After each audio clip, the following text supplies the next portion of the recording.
Welcome to Choice Classic Radio, where we bring to you the greatest old-time radio shows. Like us on Facebook, subscribe to us on YouTube, and thank you for donating at choiceclassicradio.com. The Signal Oil Program, The Whistler.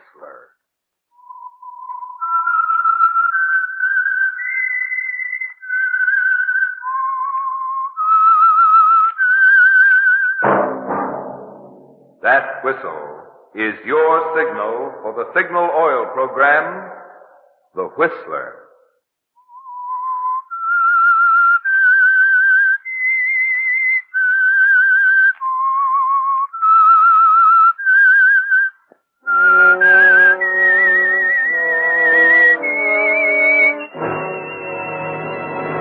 I am the Whistler, and I know many things, for I walk by night. I know many strange tales hidden in the hearts of men and women who have stepped into the shadows. Yes, I know the nameless terrors of which they dare not speak. Yes, friends, it's time for the Signal Oil Program, The Whistler. Rated by independent research, the most popular West Coast program in radio history. In gasoline, you know, it takes extra quality to give you extra mileage. And Signal is the famous Go Farther gasoline. So look for the Signal circle sign in yellow and black that identifies friendly dealer-owned Signal service stations from Canada to Mexico. And now the Whistler's strange story, The Black Book.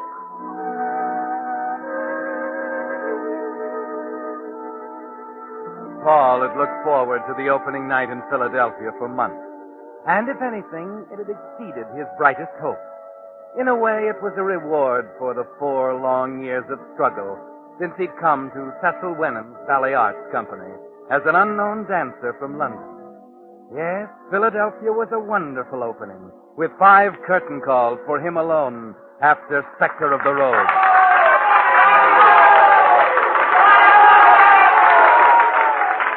He knew he had America in the palm of his hand now, that the morning papers would hail him as a star, that he was no longer a promising newcomer, but a great dancer. So it was ironic on that night in Philadelphia, with the applause still ringing in his ears, that Cecil Wenham should come into Paul's room and shatter his dream into 1,000 bits. Paul. Hello, Cecil. Paul, I've done it. I've signed her up. You'd better tell me tomorrow. I'm dining with some friends. A 3-year contract, exclusive, with options on 2 more. Look, Cecil. Now, I want you to meet her, Paul. She's up in my office now. All right. Who is it, Cecil? Of course, I couldn't tell you her name until now, but... Paul, we've got the greatest choreographer and ballet mistress in the business. I had a hard time persuading her to leave London. Wait a minute. London? Oh, she's been topped over there for years. Who is it, Cecil? Tell me. Catherine Valadon. Catherine Valadon. You hired Valadon? You know her? But she doesn't dance. Well, I'm buying her head, not her feet. She'll direct the company for us. She's out there now? Yes. Come on, I said I was late, Cecil. Oh, come on. Did you hear me? I'm late. I don't want to talk to anybody. Now, please, leave me alone.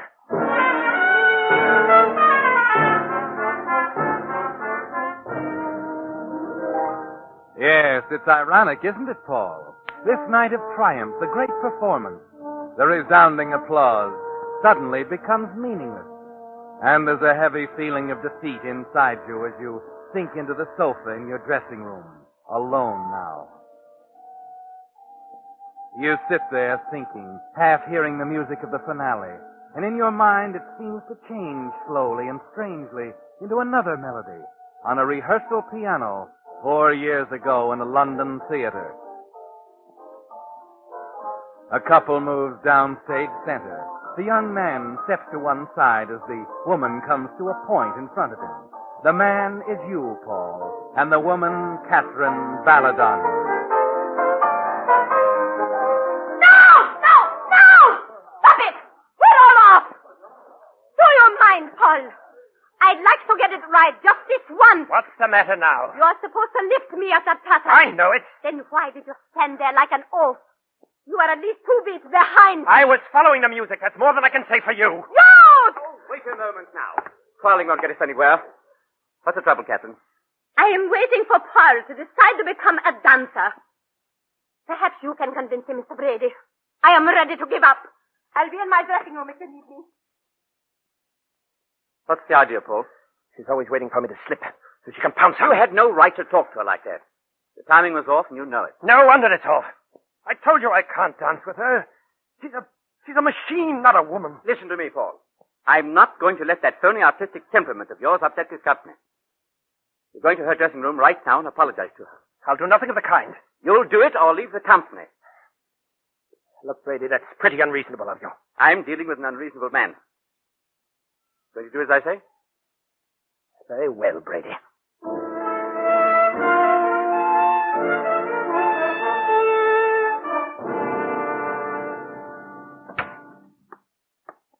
Well, Paul? I've come to tell you that I'm sorry. How sweet of you. You can write that in your little black book, too. At exactly 3:15 and a half, on the afternoon of October 18th, Paul Cartmel came into your dressing room and apologized humbly. Did you come here to insult me again? You'd be a charming woman if you weren't such a machine. Everything so prompt, precise, exact. It's my profession. It's your life. You're not human, Catherine. Suppose you forget about me and concentrate on your own shortcomings. All right. I'm sorry. Is he going on with the rehearsal? Of course. All right. Let's try it again. And this time, keep your mind on your work.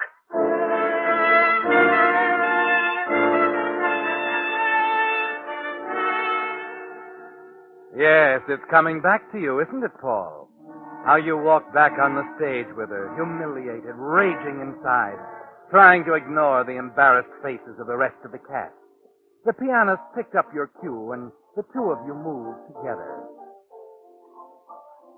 She was poised before you on the point, and as you moved in to lift her, a single idea took hold of you. Yes, there's a traditional hazard in the ballet, Paul. A dancer, dropped hard on a pointed toe, will never dance again. You lift her above you, higher and higher. Then in a blind rage, you relax your hold.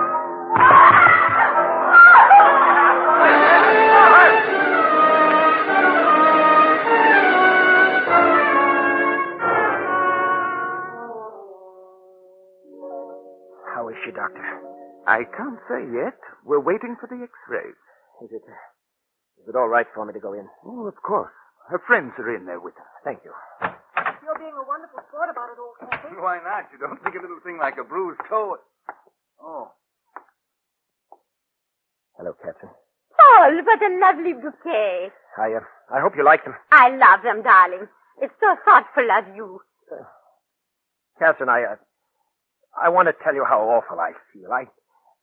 I don't know what happened. Oh, not another word now. Oh, it was an accident, Paul. Of course it was. Happens in the best of And company. they've all told me I'll be as good as ever in a week or so. Now, run along, you two. I want to talk to Paul. Sure enough. Keep it up, old girl. Goodbye, Kathy. Goodbye. See you tomorrow at 1. 1:30, dear. Visiting hours, you know. Oh, good. Put me in the black book, darling. I'm so glad to take me this way, Catherine. I felt like such a heel. That's just it. You are a heel. What do you mean? Do you think I'm stupid, Paul? Do you think I'm blind? Accident. Everyone's talking about my unfortunate accident. Now, just a minute. You did not slip, Paul. I felt you let me go deliberately. And don't think I've swallowed that sugar-coated nonsense about coming out of it as good as ever. I'm through as a dancer. And I know it. Do you know what it's like to be through, Paul? Do you know how it feels to lie in a hospital bed with everything behind you and nothing ahead? Well, you're going to know, Paul. I'm going to show you, if it takes the rest of my life!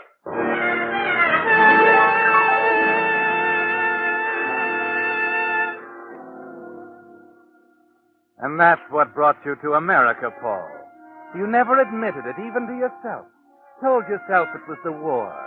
Gave yourself 1,000 other reasons. But at the bottom of it was fear of a little black-eyed ballerina you knew would kill you if everything else failed her.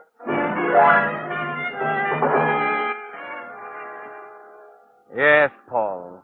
Catherine Valadon has caught up with you at last. In spite of the new name, Paul Cooper. the new country, the new career. And as you lean back on the sofa in your dressing room, you know that here in Philadelphia, in a single evening, you've won and you've lost. Paul? Yes, Cecil. Mademoiselle Valadon, may I present our star, Paul Cooper? Don't get up.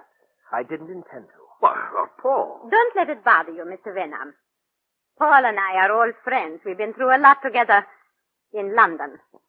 Haven't we, Paul? In those days, it was Paul Cartnell, though. For heaven's sake, Catherine. He's always this way when he's tired, Mr. Wenham. Well, I'll better run along. You can call the rehearsal tomorrow morning at 9 sharp. Please see that no one is late. Well, taking over tomorrow, eh? Yes, Mr. Wenham. I'm taking over tomorrow.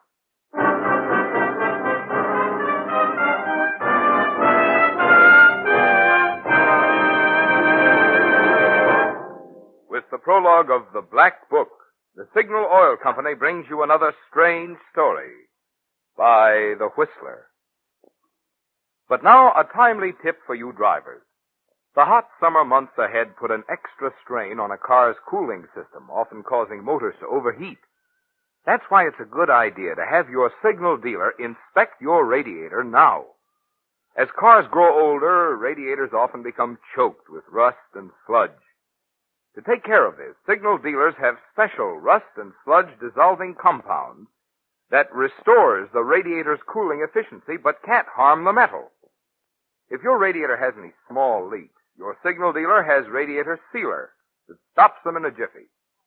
And in any case, even with new cars, it's wise to add rust preventative that protects both radiator and motor from future corrosion. You see, Signal service stations are much more than places to buy Signal's famous Go Farther gasoline and Signal Premium Motor Oil.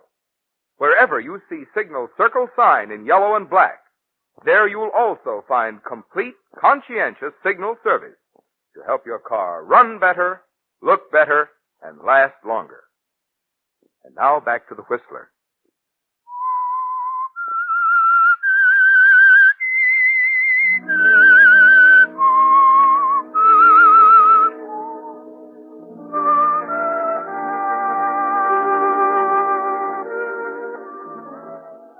So it all came to a climax in Philadelphia, Paul, with a ballet performance of Spectre of the Rose that made all the years of struggle worthwhile.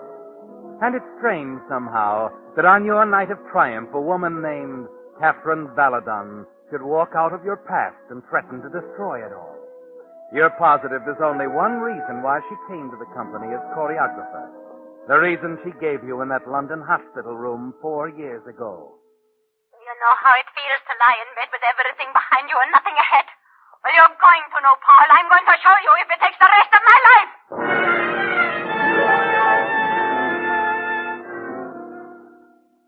By morning, you know there's only one answer. You've got to make Wenham change his mind. I tell you it won't work, Cecil. Either Valadon goes or I do. What's happening to you, Paul? Catherine's doing such a fine job. Now, I want you to pull yourself together and start dancing. I refuse to go on tour under these conditions. Oh? Must I remind you of your contract? I don't care. Well, you'd better care. If it's violated, you'll never dance again. Never dance again. That's what she said. What? Listen, Wenham. You don't know her. She's not just trying to drive me out of the company. It's more than that. She'll stop at nothing. I don't understand you, Paul. What? I can't tell you anymore. But you've got to make a choice right now, Cecil. Valadon or me. I want you both for the good of the company. However, if you force me, well, you're big, but you can be replaced. All right. All right, replace me. There are other companies. Oh, you're talking nonsense. Furthermore, your contract is not for sale. I can hold you for 2 years, even if I put you to work shifting scenery. You don't even have to dance, you know. You better run along now. Valadon's waiting for you at rehearsal.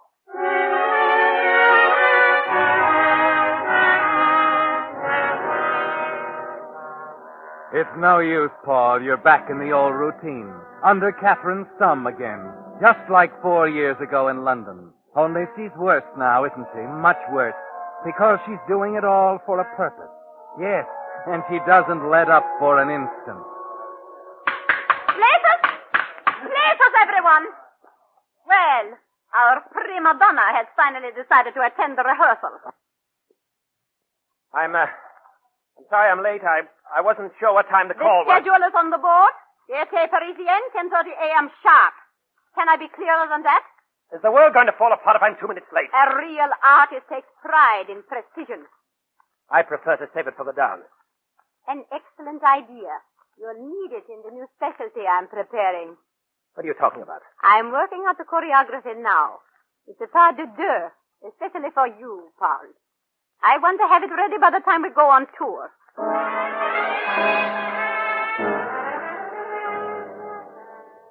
You're frantic now, not knowing what's in the back of her mind. And during the days that follow, you wonder about the special dance she's preparing.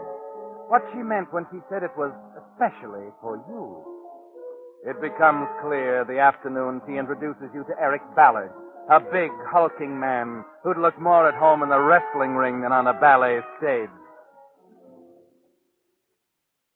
I meant to tell you more about Eric, Paul. He'll be an excellent supporting partner for you. Partner? Yes, in the new ballet I'm creating. Mr. Benham thinks it's very original. Actually, it's based on something we used to do in London. You and I. Captain, what are you trying You to do? remember, Paul? The one we were rehearsing the day you slipped? I've rearranged it entirely. Eric here takes your place. You take mine. I take your place. It sounds like an exciting number to me, Mr. Cooper. Eric, why don't you go get Mr. Benham? We'll run through it for him. Sure thing, Miss Belladon. Be right back. Captain, what is this? Where did you hire that hulking Eric? fool of... He is, Paul. He's sweet to his friends. And devoted, too. I suppose he'd do anything you tell him. Perhaps. But you needn't worry about the dance. He is very strong, Paul. Well, I won't do it, Captain. If you think I'll fall for this crude attempt at revenge, you... Revenge? That's the most you'll ever admit it. I don't mean Perhaps I should recall that little London incident to the trade papers. Let them know that they celebrated Paul Cooper. It's actually the Paul Cartnell who deliberately dropped the great ballerina and made certain that Catherine Valladon would never dance again.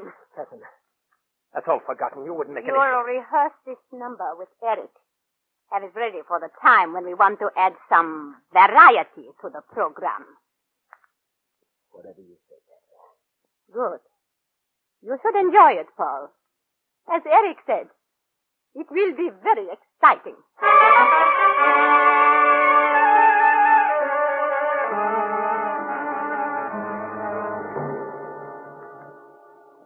The tour that follows is a nightmare, with each new city a threat. You've rehearsed the new ballet with Eric, and all but the spectacular bit which is to be performed on a high platform. And you never know when Catherine will decide that the time is right for her revenge. He knows you're afraid, Paul. That's all part of it, keeping you in suspense this way. From Philadelphia, the company goes to Cincinnati, then St. Louis, Chicago, and on west to Denver. You expect the crisis there, but it doesn't happen.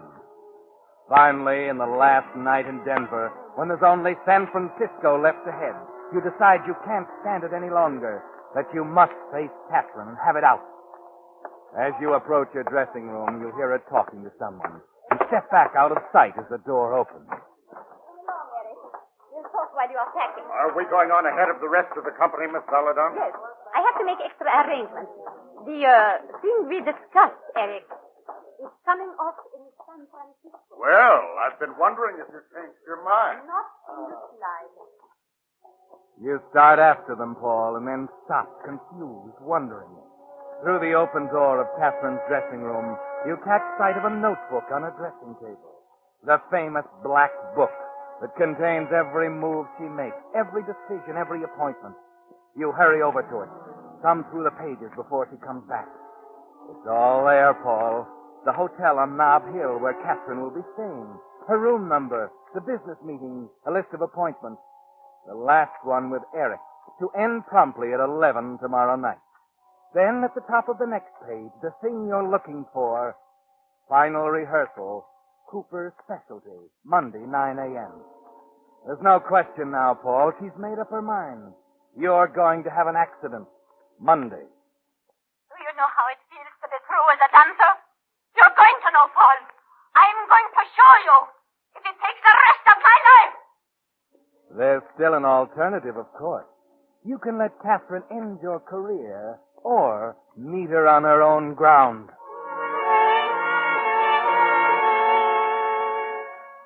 By the time she's left on the train, you still haven't decided. It's the only thing on your mind as you stand in line at the railroad terminal, waiting to pick up your reservation. There's a worried little man ahead of you. Listen, I've simply got to get space on that San Francisco train. I can give you an upper on the next one. But it won't do. It won't do at all. You see, I'm meeting the steamer there, the Silver Star, sailing for Shanghai. The next train will miss it. I'm awfully sorry, sir. Perhaps if you wait around, there'll be a cancellation. Oh, I see. Thank you. It comes to you at that moment, Paul. This is perfect. This train you'd planned to take ahead of the rest of the company. The frantic little man desperate for a ticket on his way out of the country. You pick up your reservation, walk over to the stranger pacing anxiously in the corner of the station lobby. Excuse me.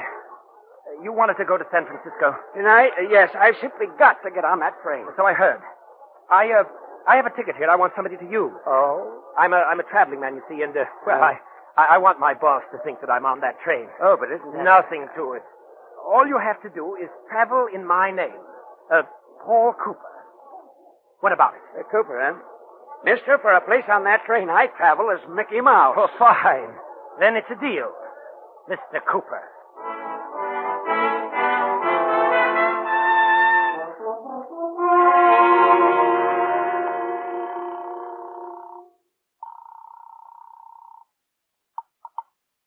Airlines, reservation desk. What time is your next flight for San Francisco? We have space available on our 5 o'clock flight tomorrow. Now, till then, I could do almost as well by leaving by train tonight. Not quite, sir. Our plane arrives in San Francisco tomorrow night at 11. The train leaving tonight doesn't reach San Francisco until a half hour after midnight, 12:30. So you save at least an hour and a half. Well, I guess I can use an hour and a half extra sleep as well as anybody. Send the ticket over to the Denver Hotel, please. I'll leave the money at the desk. The name is, Jackson.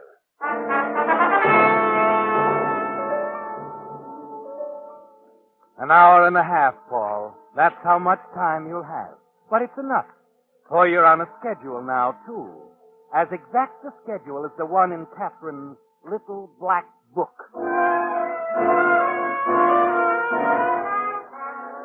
You stay overnight at the Denver Hotel under the name of Jackson, then pick up your plane ticket.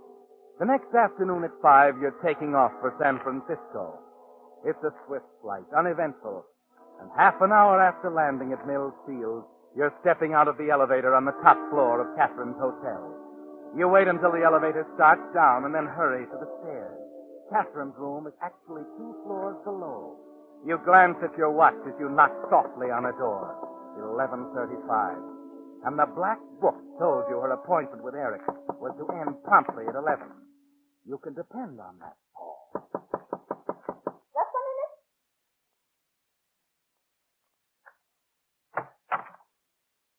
Paul! What are you doing here at this time of night? I thought you were on the train. I am on the train, Catherine. What's the matter with you? Have you been drinking? No, Catherine. What's this all about? Why have you come here? To see you. What about? Your unfinished business, Catherine. I don't want to discuss that now. Please, go, Paul. No more discussions, Catherine. The appointment's for the day over. Complete. There'll be no interruptions. What are you? Paul! Come here, Catherine. Oh, no, not the telephone. Let go of me. Paul! I'll let go, Catherine, just as I did once before. But first... Stop it, Paul! Please! Put down the candlestick! Paul!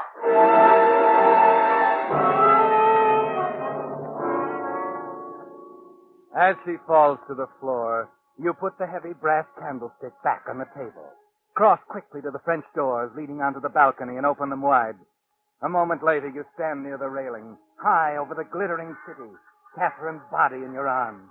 The little black book will tell them she was all alone. Won't it, Paul? No more appointment. The body hurtling to the street will establish the moment of her death beyond any doubt.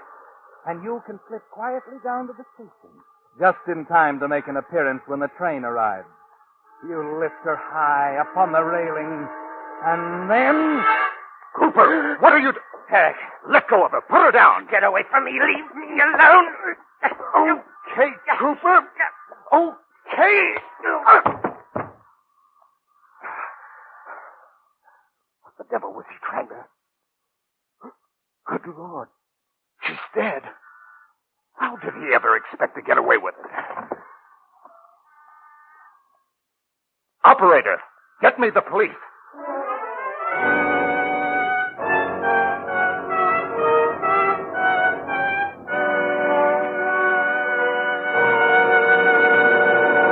The Whistler will return in just a moment with a strange ending to tonight's story. Right now, however, I'd like to clear up another mystery that baffles a good many drivers. There are many brands of gasoline on the market. Some are naturally better than others. But how can you measure the quality of gasoline? Well, there's one very simple way, if you'll just keep this in mind. To give you superior performance, quicker starting, faster pickup, and smoother knock-free power, a gasoline must help your motor run more efficiently. Now, when your motor runs more efficiently, you naturally get better mileage.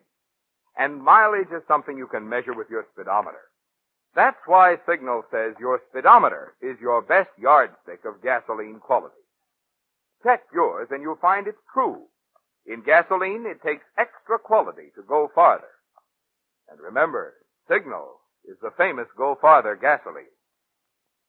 And now, back to the Whistler.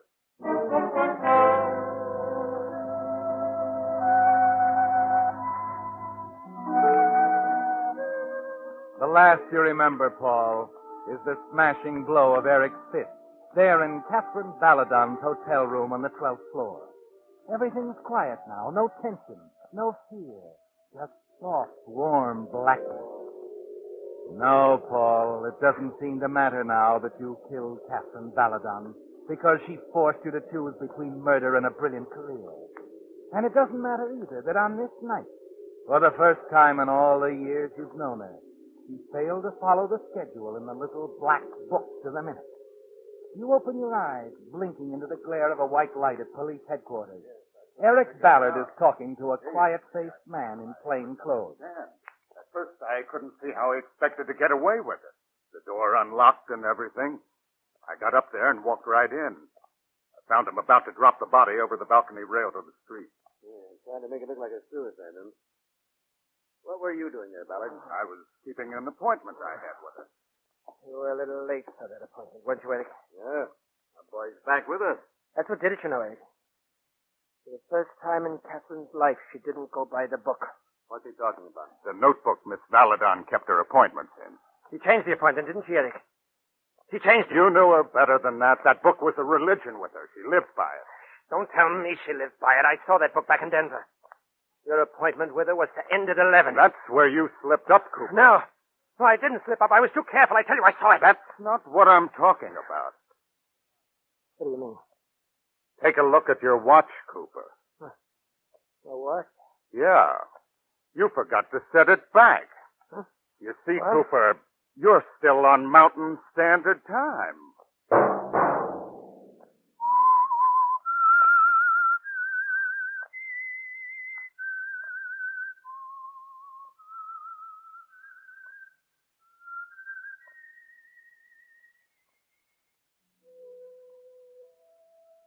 Let that whistle be your signal for the Signal Oil program, The Whistler. Each Monday at 8. Brought to you by the Signal Oil Company, marketers of Signal gasoline and motor oil and fine quality automotive accessories. Signal has asked me to remind you, to get the most driving pleasure, drive at sensible speed, be courteous, and obey traffic regulations. It may save a life, possibly your own. Featured in tonight's story were Jeanette Nolan and David Ellis. The Whistler was produced by George W. Allen with music by Wilbur Hatch, story by William Engvik, and was transmitted to our troops overseas by the Armed Forces Radio Service. This is Marvin Miller speaking for the Signal Oil Company. This is CBS, the Columbia Broadcasting System.